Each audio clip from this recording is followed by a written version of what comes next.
안녕하세요. 실시간 검색어 김은별 기자입니다. 실시간 검색어에서는 주요 뉴스를 한눈에 보여주는 뉴스통 검색어 8가지를 짚어드립니다. 오늘의 검색어부터 먼저 보시겠습니다. 이렇게 8가지 검색어가 올라와 있는데요. 8위에 도경완 먼저 기사와 함께 보시겠습니다. 도경완 주 말레이시아 대사가 부하 직원에 대해 폭언과 갑질을 한 혐의를 받고 인사혁신처로부터 중징계가 요청된 것으로 전해졌습니다.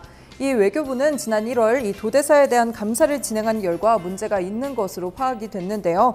대사관 직원에게 폭언과 갑질을 하고 식자재 구입비를 부풀리는 식으로 공금을 부적절하게 사용한 의혹을 받고 있습니다. 도대사는 조만간 귀임 조치될 가능성이 있는 것으로 알려졌는데요.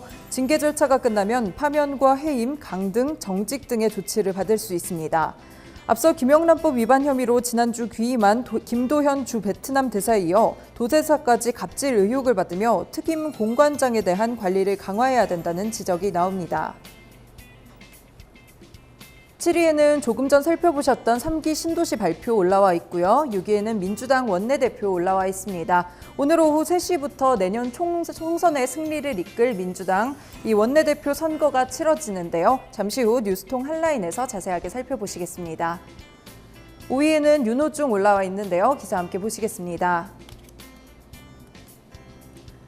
더불어민주당 사무총장인 윤호중 의원이 유시민 노무현재단 이사장과 진실공방을 펼치고 있는 심재철 자유한국당 의원을 비판했습니다.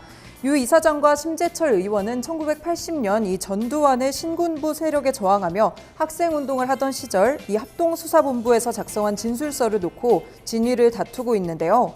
윤호중 의원은 페이스북을 통해 심의원을 S형이라고 칭했습니다. 윤 의원은 김대중 내란 음모 사건의 유죄 판결의 핵심 법정 증언이 바로 형의 증언임을 역사적 진실로 인정되고 있다는 것을 왜 형만 부정하느냐 이렇게 밝혔습니다. 이에 심재철 의원은 허위사실 유포 행위라며 반박했습니다. 4위에는 어버이날 올라와 있습니다. 오늘이 어버이날인데요. 이 부모님에게 감사를 표하고 또 노인 공경을 하는 이런 전통 미덕의 날입니다. 오늘 부모님께 전화 한 통을 드리면서 감사 인사를 표현해 보시는 건 어떨까요? 3위에는 조금 전 보신 고향 창릉지구 올라와 있고요. 2위에는 울산대교 올라와 있습니다. 어제 저녁 이 두 모녀가 극단적 선택을 하려고 이 다리에 올라갔다가 경찰의 5시간 가까운 끈질긴 설득 덕분에 안전하게 구조됐습니다. 두 모녀는 안전한 곳으로 옮겨진 뒤 심리치료를 위해 곧바로 병원으로 이송됐습니다.